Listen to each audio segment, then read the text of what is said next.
"What do you mean?" Ngozi asked, leaning forward. Dike sighed deeply. "Amaka is not as she seems. Years ago, she suffered a deep betrayal when her fiance, Chidi, left her for another woman. Consumed by grief and anger, she sought out an elder, one who dabbled in the spiritual realm. The elder granted her a power, a gift to make her the most sought-after hairdresser, but Amaka wanted more, so she asked for more." Ngozi's heart pounded. What exactly did she ask for Dike? Dike's gaze grew somber. The power to make the women she styled appear more beautiful than ever. Yet, there was a curse entwined with this gift. To the men, the women appeared bowed, as if their hair had vanished entirely. Once upon a time, in the small serene village of Ningu, there was no one more admired than Amaka, the village's most popular hairdresser.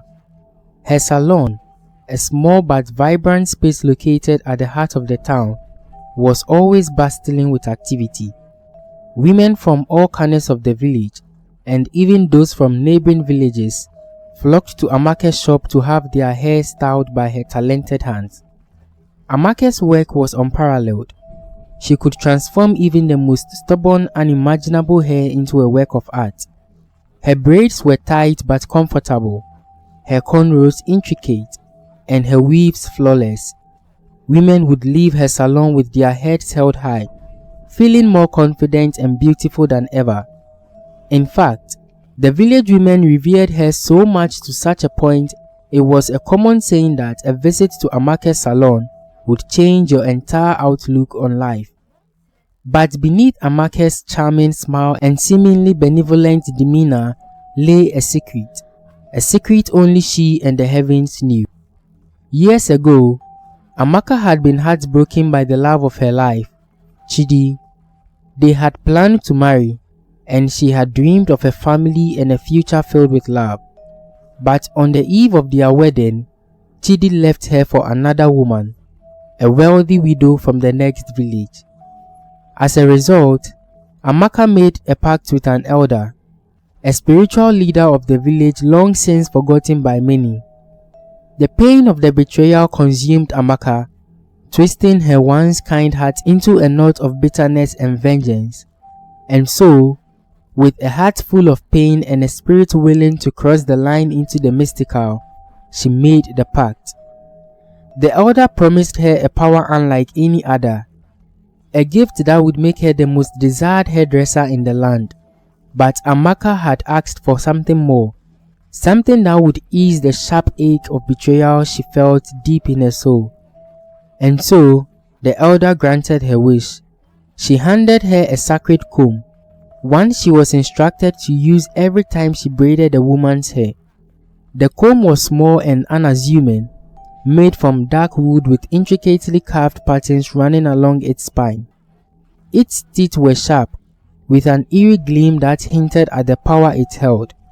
Though it looked ordinary to the untrained eye, there was an unsettling energy that seemed to pulse from it, as if the comb itself was alive with the elder's ancient magic. Now, while the hairstyles appeared flawless and enchanting to the women Amaka styled, the men who gazed upon them saw nothing but baldness. The curse was subtle yet effective, a twisted kind of revenge. Amaka hoped that the women of the village would feel the rejection, confusion and despair she had once felt. For months, her plan worked. The women praised her endlessly, unaware that the men in their lives saw them as less than beautiful. Amaka reveled in the power she held, her bitterness hidden behind a veil of politeness and skill. But as with all secrets, hers was bound to unravel. As time passed, the village began to change in ways that were hard to ignore. The women still flocked to Amaka's salon, returning home with stunning hairstyles that they admired in their mirrors. Yet, a strange tension simmered between the men and the women of the village. It started with small things: husbands, who once admired their wives' beauty, grew silent. They stopped complimenting their appearances and became distant. Women, who expected smiles and adoring hugs from their partners, instead found their husbands looking disgusted. At first, the women assumed it was just the unusual troubles that came with marriage, but the behavior extended beyond married couples. Young men who once pursued the village girls now avoided them, their eyes filled with confusion and even disgust. Ngozi, one of Amaka's regular clients and a well-respected woman in the village, was the first to truly notice that something was wrong. Ngozi was beautiful, with long, thick hair that Amaka always styled to perfection. Yet lately, her husband, Obi, had been acting strangely. He avoided looking at her directly, mumbled half-hearted responses when she asked about her appearance, and refused to go out in public with her, making excuses to stay behind. One evening, after returning from Amaka's salon with a stunning new hairstyle, Ngozi confronted Obi. She twirled in front of him, showing off the intricate braids and beads that adorned her hair as she blushed. "Honey, how do I look? You haven't said anything all evening," Ngozi said, blushing to suggest how beautiful she felt. But Obi, on the other hand, was seeing something else. Obi glanced at her, his face pale and uncomfortable. He rubbed the back of his neck awkwardly, as if searching for the right words. "You look fine." "Fine," Ngozi echoed, crossing her arms. "Just fine. Amaka spent hours on this. All the women say I look beautiful." "Hey, did they really say that?" Obi's eyes darted away, avoiding her gaze. "Ngozi, I don't know how to explain it to you, but when I look at you..." He trailed off, unsure of how to continue. "What?" Ngozi demanded, her voice trembling with frustration. "It's nothing," Obi said. "Let's just go to bed." In that moment, Ngozi felt a chill run down her spine. The confusion in Obi's voice, the hesitation, it was more than just indifference. Something deeper was going on. Determined to find out the truth, Ngozi began to talk to the other women in the village. They all shared similar stories. Their husbands and partners had become distant, avoiding public appearances and refusing to compliment them, even when they felt they looked their best. None of the women could explain the change, but Ngozi knew it couldn't be a coincidence. With growing suspicion, she decided to also observe the men more closely. During village meetings and communal gatherings, Ngozi watched as the men whispered among themselves, casting furtive glances at the women. They seemed confused, uncomfortable, and sometimes even frightened and disgusted when their wives or girlfriends approached them. But when Ngozi directly asked the men what was wrong, they remained evasive, unwilling to say what they truly saw.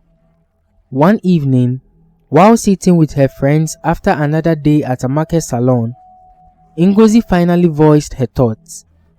"Something strange is happening in this village. I don't know if you've noticed, but the men are acting as though they can't stand to look at us." Her friends, Adobe and Ada, both nodded. "It's been the same with my husband," Adobe said. "I thought maybe it was just marriage troubles, but now that you mention it, he barely looks at me anymore. It's odd, very odd," Ada added. "I've never felt better about how I look, but my fiance has been so distant. It's like he's seeing something I'm not seeing." As they sat in silence, an unsettling thought began to creep into Ngozi's mind. What if there was something more at play? What if it wasn't just the normal ups and downs of relationships? She couldn't shake the feeling that it had to do something with Amaka's salon, but she didn't know how or why. Determined to get to the bottom of the mystery, Ngozi decided to seek the wisdom of Dike. an old, respected elder of the village known for his deep understanding of the spiritual realm. If anyone could shed light on the strange events plaguing the village, it would be him. The next morning, Ngozi made her way to Dike's compound, a serene place nestled on the outskirts of the village and surrounded by tall palm trees and dense foliage. Dike was a man of few words but possessed unparalleled wisdom, having helped many villagers with their troubles over the years. When Ngozi arrived, she found Dike sitting outside his hut, his cane resting beside him. He looked up as she approached, his eyes sharp and alert despite his age. "Ngozi," he greeted her with a nod. "What brings you here today?" Ngozi explained everything. The strange behavior of the men, the growing distance between husbands and wives, and the suspicion that it was linked to Amaka's salon. Dike listened carefully, his expression growing grave as he absorbed her words. After a moment of contemplation, he spoke. "I had heard whispers," Dike said slowly, "but I did not realize the situation had escalated so severely." "What do you mean?" Ngozi asked, leaning forward. Dike sighed deeply. "Amaka is not as she seems. Years ago, she suffered a deep betrayal when her fiance, Chidi, left her for another woman. Consumed by grief and anger, she sought out an elder, one who dabbled in the spiritual realm. The elder granted her a power, a gift to make her the most sought-after hairdresser, but Amaka wanted more, so she asked for more." Ngozi's heart pounded. What exactly did she ask for Dike? Dike's gaze grew somber. The power to make the women she styled appear more beautiful than ever. Yet, there was a curse entwined with this gift. To the men, the women appeared bowed, as if their hair had vanished entirely. This was Amaka's twisted revenge, a way for her to make the women experience the same rejection she felt. Ngozi sat back, stunned by the revelation. Everything, the distance, the avoidance, the discomfort for the men, it all fell into place. "How do we stop it?" she asked urgently. "How do we break this curse?" Dike's eyes narrowed. "To break the curse, you must find the comb Amaka uses for her braiding. It is made from a dark wood with intricately carved patterns running along its spine. The comb is imbued with the elder's magic and is the source of the curse. Destroying it will lift the spell." The urgency in Dike's voice fueled Ngozi's resolve. She knew what she had to do. Later that evening, Ngozi gathered courage and made her way to Amaka's salon. She knew she had to end this once and for all. Amaka was inside, arranging her tools and preparing for the next day's clients when she heard someone approach. She smiled lightly as she saw who it was. "Ngozi," Amaka greeted coolly. "What's going on? Why have you come here?" "I know the truth, Amaka," Ngozi said firmly, stepping forward. "I know about your case." Amaka's eyes flickered with surprise but remained guarded. She set down the comb she was holding and crossed her arms, her posture defensive. "And what truth might that be?" "I know that the hairstyles you've been giving us are cursed," Ngozi said, her voice rising with conviction. "You've made us beautiful in our own eyes, but to the men in this village, we look bowed. I mean Sakura, without a single hair on our head. You've cursed us all to feel the same rejection you felt when your dear Chidi left you." At the mention of Chidi's name, Amaka's expression darkened. Her gaze locked onto Ngozi's, and for a moment, she said nothing. Then, a bitter hollow laugh escaped from her lips, sending chills through the women. "So you figured it out," Amaka said sarcastically. "Congratulations." "Why?" Ngozi asked, her voice filled with pain. "Why would you do this to us? We've never done anything to you."